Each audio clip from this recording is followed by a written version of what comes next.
Welcome to Drinks Biz, a podcast for the beverage industry in South Africa. I'm Holger Meyer, and in today's show I talk to Lorna Scott. Lorna is the founder of Inverroche Distillery in Stilbaai, and she is one of the pioneers in the craft distilling industry in South Africa. And the news just out is that Pernod Ricard has invested in her business. So we are very excited to find out more about this deal, more about her story, and how this will influence her business and her brand in future.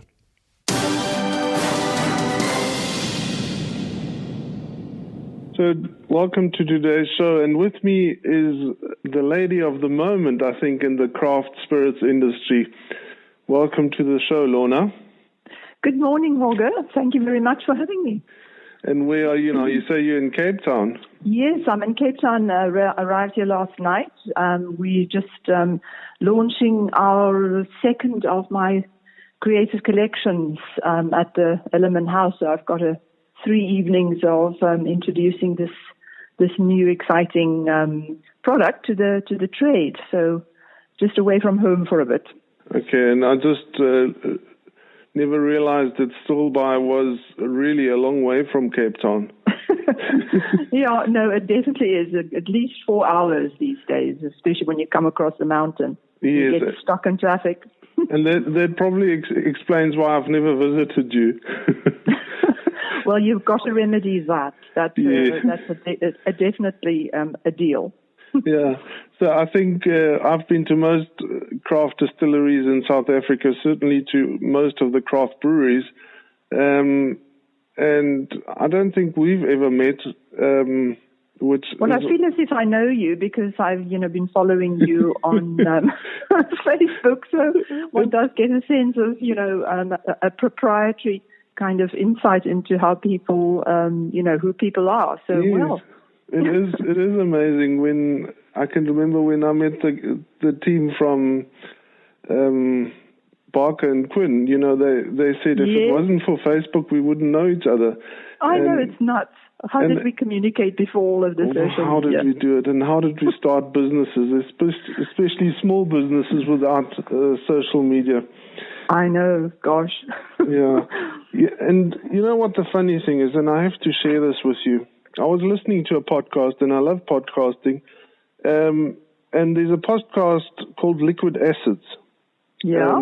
So if you search for beverage industry podcasts, that's one of the few ones that comes up. And the Liquid Acids. Liquid Acids, yes. Yeah.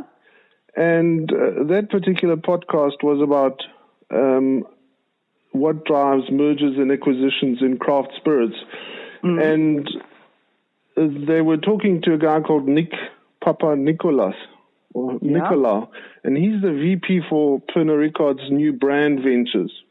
Okay. And when I came back, I think I was listening in gym, I got a message from one of your former colleagues saying that you had that he could now formally tell me about a deal that had happened.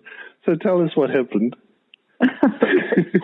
Well, as with most things, these things are not really planned. They sort of come about out of the blue, and I think perhaps these are the best kind of serendipitous meetings, as it were. But they approached me probably about 6 months ago to explore the potential of a buy-in. And they are obviously then Pernod Ricard.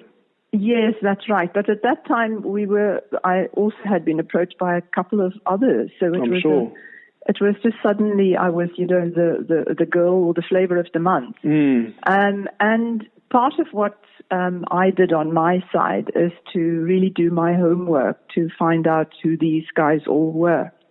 And I think that lies at the core of the start of a long 6 months period of getting to know each other that I think is probably the most valuable of, if I was to give advice to anybody who gets to a point where, you are now poised, as it were, to go to the next level, is to really, really do your own homework to make sure that you, get into bed with a partner that you can go, the long haul with. So that was part of it. A number of the other big players just simply didn't feel right. Okay. This is a group of people that think like I do. They've approached all of their partnerships in the same soft way, that they've done with myself, in saying it's your business. We're here to help you. Okay. It's like plug in where you feel you need us. It's that kind of approach that made me realize, yep, maybe it's time to do this. Yeah, that does sound like the ideal partnership, and I hope it turns out like that in reality. So which partnerships are you aware of? I mean, we've recently heard of Malfi, and obviously there's Monkey 47. Yes, I mean, they've got quite a few new ones. There's a tequila brand in South America. They've looked at a whole range. I think there's one in something called a rabbit in America as well, which are all, ones that are currently in the last sort of 6 months or so that have been brought on board. But the more well-known ones, of course, are all the bigger brands, which are the Absolutes and, of course, Jameson whiskey and Shivers and so on. They've got a fairly substantial gin portfolio as well, which includes Beefeater, of course, and as you've mentioned, Monkey 47.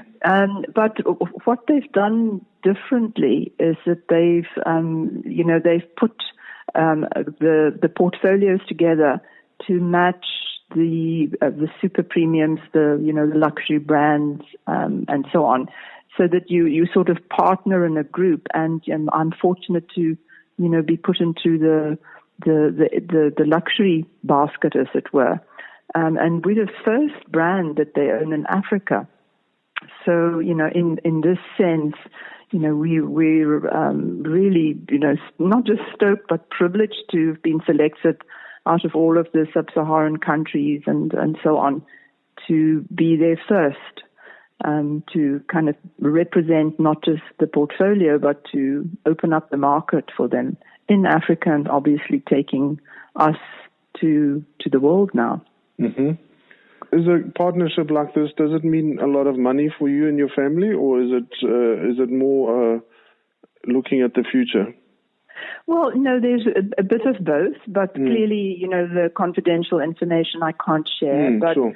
I mean, yes, there is security for me and my family, but I remain a shareholder. Yes. So it's not a buyout at all. And the partnership is also, although there will be obviously representation on our board, I remain CEO. So in effect, my entire team stays exactly as they are. Nothing changes in terms of how I run the business. The only bigger opportunity lies primarily with the export market, because that's where my focus was, and that's how the conversation started to find a partner that could help me take the business global. Yeah. So have you, I don't know if you are aware of it, I mean, a brand like Monkey 47, I have been very naughty and reprimanded a lot of times for taking Monkey 47 into the bottle stores, where Pernod Ricard said you're not allowed to sell it there. That's right. I mean, you can make your own. You can't make your own rules, but I mean, it is ultimately it's a process of negotiation, and it's exactly what I've done. Yeah. So, on my side, the core pillars that were non-negotiables in this arrangement is really to ensure that the brand's identity is never compromised, no matter what happens. 20, 30 years from now or beyond. So being handcrafted is a core principle of what we're all about. Being in still by is, absolutely not negotiable. We will never be made anywhere else. The supply chain in terms of the ingredients that we grow ourselves, because we grow all of our key Fynbos botanicals ourselves, harvested by hand and so on. So, those are all built into not just obligations, but commitments. And they are what you are. That's who we are. I mean, we couldn't be who we are if we didn't subscribe to authenticity. Yeah. And they fully get that. And so, that was one of the easiest points to come to agreement on. Because I think authenticity is what craft brands are all about. And I mean, for a big spirit company to make a craft brand is not authentic, and it's not something that it's hard to start. It's to reconcile that. People often think now suddenly you've got a big brother partner and everything's going to be automated and taken to, a sort of economy of scale process. But you don't have to. If you have a vision, and in my case, it's always been from the very beginning because, we grew exponentially anyway on our own. Yes. And so I already had all the plans in place, which is really just a plug and play. And in other words, all I do is I repeat the model that we started with. So we stay with, small pot still. We will get another pot still if I need to. When we get to the next point, I'll, add another small copper pot still. And I employ more people. We write every label by hand. Each bottle goes through 16 pairs of hands. It's handled 16 times. That excludes the harvesting process and the planting and things. And I'll just employ more people. So, that's the essence of when somebody picks up a bottle of Inverroche, they turn the bottle around and somebody has written on the back of that bottle. That will never change. Yeah. So, I mean, the rumors on the street in Joburg started, when was it? I think when you moved to Cool Wines as a distributor, they already said there's no ways you can make so much gin and still buy. It has to be made in Joburg. It's probably made in Joburg already. I know. So, this is why you've got to come and see. Come see for yourself. Yeah. But it is possible. It is possible totally if you commit to it. And, clearly, it's not just about the increasing the margins, because you really have to keep focused on the integrity. Yeah. And if you don't do that, then, I don't think that there is a longevity prospect in your future. Yeah.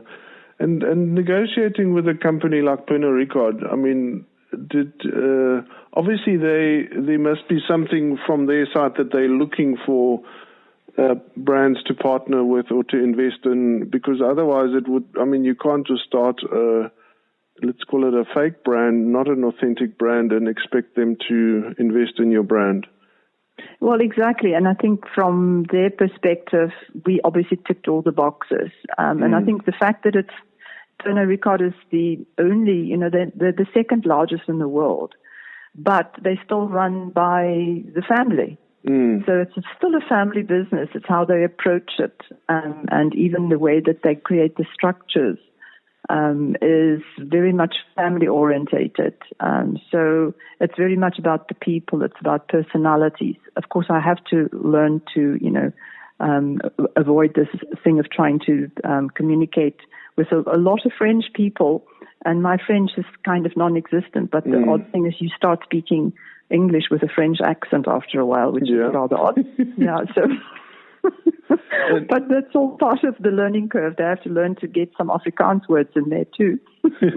So is your agreement with Pernod Ricard South Africa or with the French company? No, with Pernod Ricard South Africa. So it's the Sub-Saharan division. So, business. But I'm hoping to, take a journey up to Paris sometime in the near future to also, engage with the home team. And, so the invitation, as it were, is there to select where we want to go. And they've got a number of divisions. Each one of the continents has its own not just a region, but an office that manages all of that. So it's up to us to, decide collective strategy and which countries we want to move into, and then we'll work with the local teams. It really sounds like a dream partnership. Lorna, I first came across your brand. I just finished writing my beer book and I was visiting a craft brewer, and he said to me, "Have you ever tried a craft gin?" I said, "What is a craft gin?" Obviously, after the craft beer thing, there has to be whatever there's next. And I said, "Yeah, come on, don't." And he said, and he convinced me that he could taste the difference. So I was staying in Kloof Street with my family. My uncle's got an apartment there. And I stopped at the bottom of Kloof Street, went into that bottle store there and bought a bottle of your Inverroche. And that must be 5 years ago. And that was, my wife was absolutely in awe with this beautiful bottle and everything. But, and obviously the experience of sitting in Kloof Street overlooking Cape Town, sipping this beautiful that gin. adds a definite element to it. Yes. But when did you start? So your story in a nutshell? Well, my story really started long before I actually even made the gin. I was still in politics when the idea started to sort of slowly take form. And it didn't move straight into making gin. I always say, of course, that we ended up making gin because I like gin. So it was almost a natural gravitation in that direction. But the true inspiration behind all of this started when I was still in politics. I was the local mayor or deputy mayor for the municipality, and I was trying to find ways of creating a destination from a tourist perspective because of the incredible, high unemployment rate and so on. And simply discovered the fact that, within, 10, 15 kilometers of my home at the time, that we had these astonishing, archaeological sites, Blombos Caves and Pinnacle Point. And once I met and spoke to the different academic people involved with these digs and found the connection between the history of what the implication is of discovering, the oldest works of art, the creative element of why we are human, and the environment, which involves the availability and abundance of food, mainly captured not just shellfish, but the roots, the tubers, and the berries of the fynbos. That had literally been part of, our survival story as a species. I just was blown away that nobody knew this. How can I be living here and I didn't know this? And so the idea of how do I tell this story of a common heritage by, somehow using what is available still today and the heritage that had been maintained, the medicinal plants, how to use it as part of the common knowledge that is still there in the local community. And so I started playing around. I, thought I'd make perfumes from the fynbos and so on. And a long story short, I ended up, the penny dropped at some point that to make a luxury spirit, like a cognac or a whiskey, that could speak of a place and become synonymous with a place was the way to go. And so that's really where the idea started. And I worked with local retirees, which is always, I regard them as this incredibly valuable resource that nobody taps into. And willingly did they share with me, what they knew, and took me out into the veld, the botanists and so on, and educated me. And so that was the beginning of it, experimenting with medicinal and culinary fynbos plants until I understood it better, and teaching myself to distill on a tiny little pot still. So, when the two kind of came together, it took me 3 or 4 years of playing around with, botanicals and understanding the art of distillation, and we ended up with, Inverroche. That's in a nutshell. And is that because obviously you didn't know that there were distilling? I mean, there weren't any, I guess, distilling schools and mentors and stuff. I mean, nowadays you can phone somebody and he'll whip out a recipe in no time, and you pay him for that, and it's done. Exactly. No, there was nothing. And, we spoke about this at the very beginning of this podcast, the wonder of the internet. Had it not been for that, I wouldn't be here because, there was nobody. I beg your pardon. It really, it was a very, very strange journey and very lonely in many ways. It was only about 2 years into my journey that I happened to meet another one of my local retirees who lived in Heidelberg, a gentleman by the name of Dave Acko, who was a retired distiller, and he was the father of the Booth's gins, and he was then, I think, working with an Oudemoulan, and the most gentle, generous soul. And he started to take time out to, guide my hand with where I was going, and, help me with the finer points of what it takes to make, an exquisite gin. So he was just, it was another serendipitous meeting. Yeah. And so there were a few people along the line that were pivotal in helping me stay on track and creating what we did. But on the whole, it was a very lonely journey. There was nowhere to go. And tell me about the name. Inverroche, we made it up. I largely credit my son and daughter for their creative input on this. We wanted to say a little bit about our own personal family history. We have both French as well as Scottish ancestors, so we made up the word to also say something about the element that sustains the entire Fynbos biome. And where we are is in the middle of the limestone region. So the word Inver is the Gaelic word for water, or the confluence of water. Stilbaai is on the side of a river, the Choko. It mouths out into the ocean. My kids, by the way, were all born in Inverness, so that gives you a clue. Yes. So Inver is the water element, and roche is the French word for stone. So it's about the interaction between water and stone, and the living rock that is very specific to that region retains water and releases it as the plants require it. So it sustains it through the terrible droughts, and it's about that cycle of life, releasing it, and it grows into the plants, we consume it, and it goes back again, So that's the inspiration behind it, water and stone. Wonderful name. I mean, now that you mention it, Inverness is obviously, there must be a whiskey called Inverness, and I think Inverness Cream there was. But that's a wonderful story, and it's lovely when you can really create a brand like that. And when did, and the bottle, I have to ask you about the bottle, because that's one of the biggest hurdles in South Africa, isn't it? And it remains such good grief. And I did try. I went back to university during the time that I was in politics. I went to do a part of a postgrad at the Sustainability Institute at Stellenbosch, and so I did a number of modules to help me understand the future, and clearly the recognition of the challenges that lie ahead of us. So I would have love to, from the word go, have been able to create a full circle economy with no waste and, a zero carbon footprint. But my goodness, the bottles available in South Africa were just plain ugly. Seriously, if I wanted to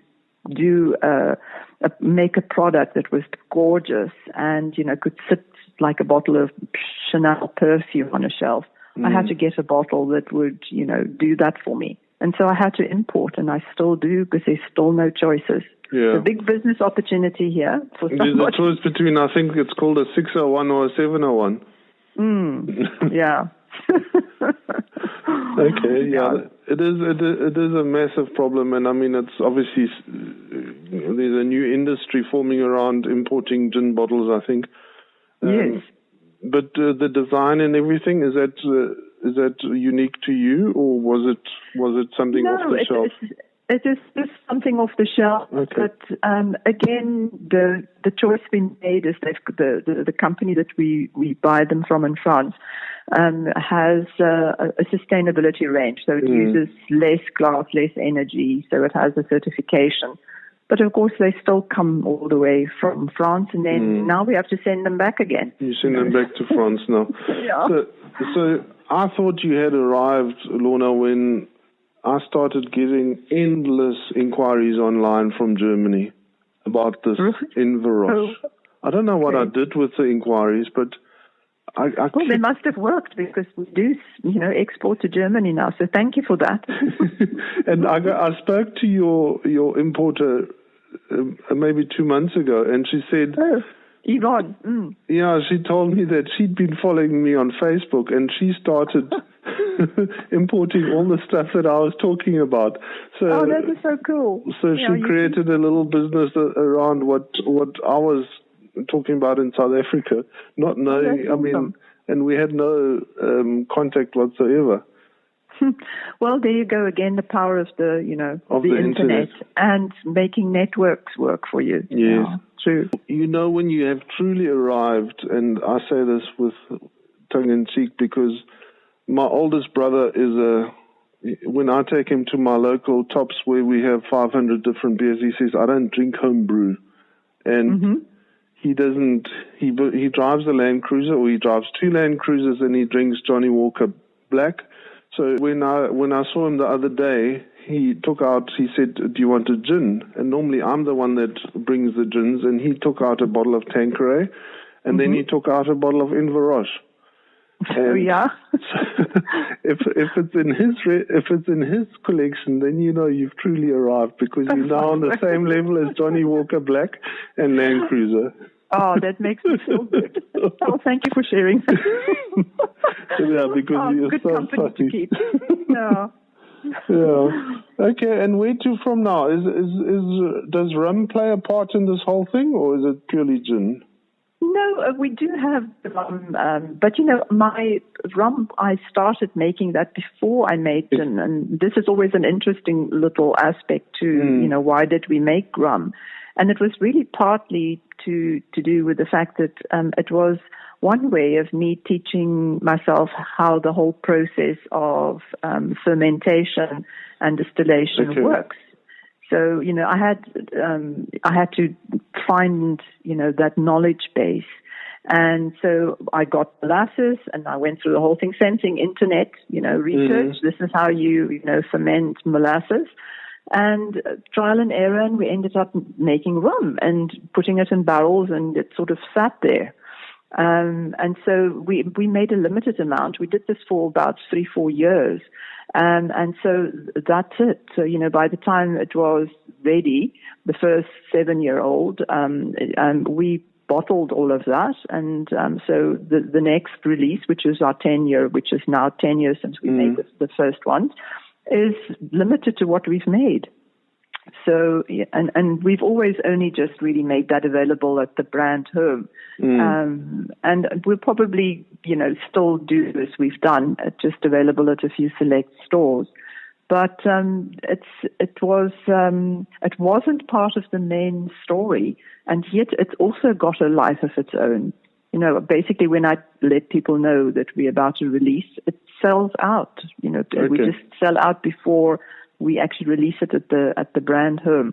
So it's something to think about. But as I say, it seems to be the next possible spirit potential. Yes. Rum.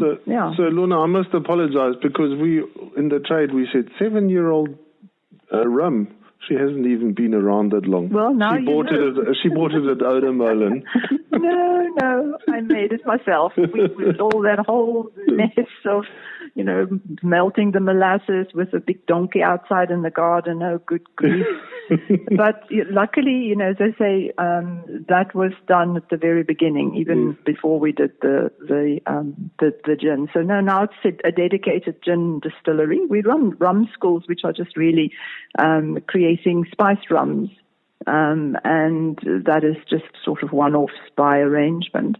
Yeah. But, you can again tell people the authenticity of the rum is also 100% made it there with, sticky molasses, and they can come and see it. There's still the 10-year-old is there. It's all been blended, and we bottle it as it gets ready. Lorna, one question which is obviously very controversial at the moment is this whole story of fake gin and coloured gin and pink gin and red gin and all that stuff. What is and my mission is really more about educating the consumer rather than judging. How do we educate the consumer about quality gin, and how do they choose their gins? There is so much now, and how do we help the retailers not to shoot themselves in the foot by having neon gin? Or the only way is to educate through experience, I find. And so my approach has been to start the gin schools, which I now I've got gin schools in Mossel Bay. I run them Mobile One in Cape Town at the brand home. I've got them in Joburg, and we're looking further afield towards Sun City and the game reserves as well. So through a gin school, people learn how a real gin should be made. So there is a 2-hour experience of learning everything about not just the history, but making gin properly with real botanicals, infusing it, etc. So that's one way. And then, again, spreading the word through disciples.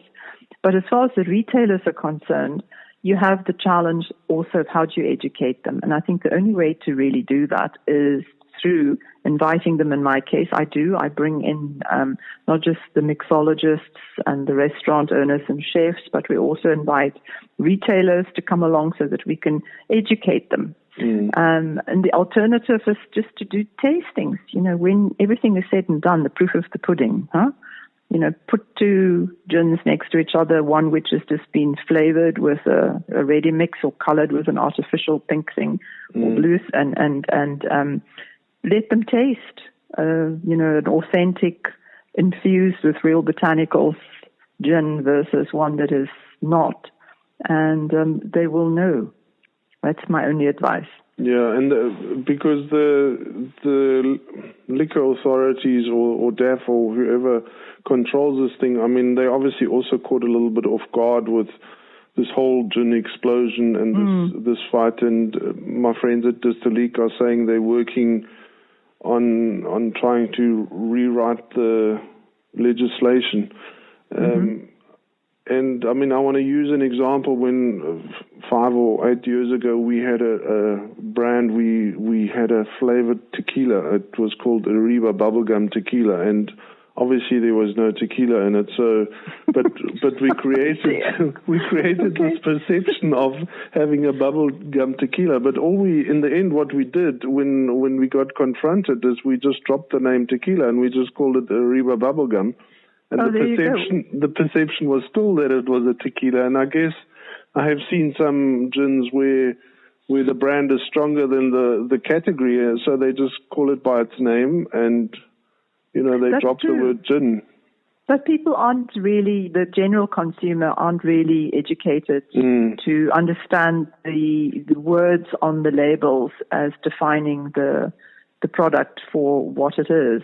And it's only in America that you are required to declare your process as well as all your ingredients. And maybe that's a step forward. Yeah. If people were to, not that you need to give away your recipe, but at least if you work with the core elements, like, are there artificial colorants?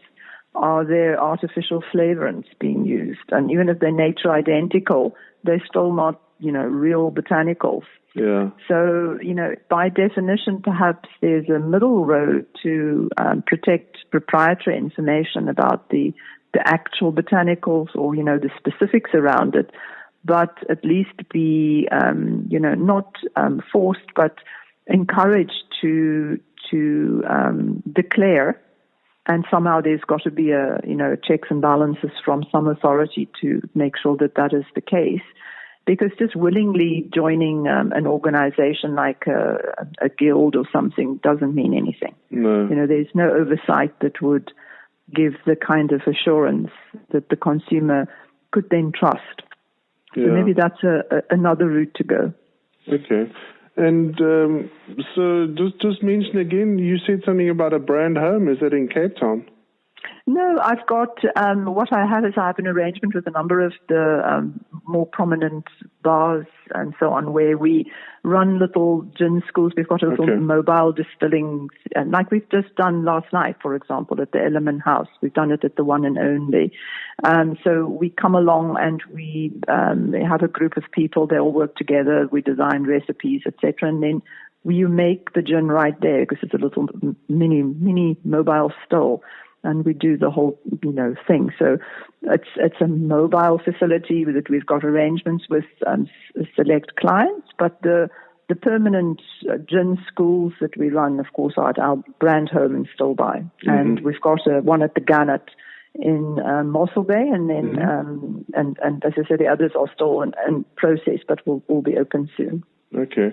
And tips for startup people starting brands. One of the things that I always tell craft spirit owners or brand owners is that they mustn't grow too fast. They mustn't grow faster than they can reach or communicate or retain that control, because the last thing you want to do is to create the demand and then are not able to supply. I think in my case it was definitely an organic process, and we always focused on the local market as primary. So, advice as far as don't grow too fast is make sure that as you invest your energy in the awareness or your demand side, that you're able to supply. Make sure that you've got. In my case, I had to invest quite a lot of time and effort to develop the Fynbos supply. Okay. That was my biggest challenge in doing it ourselves. Because you're not just foraging for it. Yeah, you can't. I mean, there are too many rules and regulations, and the controlled conditions. That means that there's no pressure on the natural environment, which is also in line with the requirements from Cape Nature, is that I literally grow them in a nursery. I have several areas where we grow them, and we also harvest and work with farmers that have some of the other, that they already supply to other industries, medicinal industries and so on. So we buy from them, so they're all certified. But the key ones we just grow in our own nurseries. Okay. So there's no, there's no issue on wild foraging, because the volumes that we do simply couldn't sustain that, and you couldn't do it with Cape Nature's rules anyway. I see that you wrote somewhere in 2017 you want to build a global brand, which you're obviously well on your way to achieve now. In how many countries are you now? We're already in 18 that we supply 18. directly, but I think we did a count the other day, there are probably about another 4 or 5 that are indirect. For example, Yvonne, Germany also she sends out to some of the neighboring countries. But it's still small. I work with small agents and people that are still, specializing in, either have a liquor store or a restaurant or something, and then it grows slowly through that. And that's been good for me. So we were able to develop that kind of awareness without going too big too quickly, as you quite rightly said earlier. And now we can do it in a more planned way with the support of Pernod. And Pernod will support all of my, ventures that are already in place. So there's no issues with that. Okay, so it won't automatically go into the Pernod stable? Not at all. It's my choice. Okay. And ultimately, any new ventures into new countries will work with Pernod to launch that, but under my direction. But in South Africa, is it moving across to the Pernod distribution? No, we're staying. Nothing's going to change. Right, and things is business as usual. Okay. So as I said at the very beginning, for me, the whole process has got to be beneficial for everybody who's helped me to grow the brand, and I'd like that to be part of our philosophy. So like the likes of Yvonne that we've already mentioned, we'll start conversations and see how we can support it through the bigger network that I have access to, so that everybody benefits. Okay. That's my approach to all of this. Wonderful. So I wish you good luck, and I hope that it's a smooth transition, and that that you still have a lot of joy and a lot of that the benefits exceed the possible problems. I certainly hope so, and I will do my best to make sure that the conversation continues, and that we spread the word that we make good things in Africa, and things that come out of South Africa can sit, as you mentioned earlier, next to your Johnny Walker Black, and take and be proud to represent who we are now. So, but thank you for talking to me and letting me share my story with you. It's wonderful. Thank you. That was Lorna Scott from Inverroche, and the news is that Pernod Ricard did an investment in the brand and the distillery. Thank you, Lorna, and good luck to you. Thank you, Holger. Have a nice day as well to you. Cheers. Bye-bye now. Bye.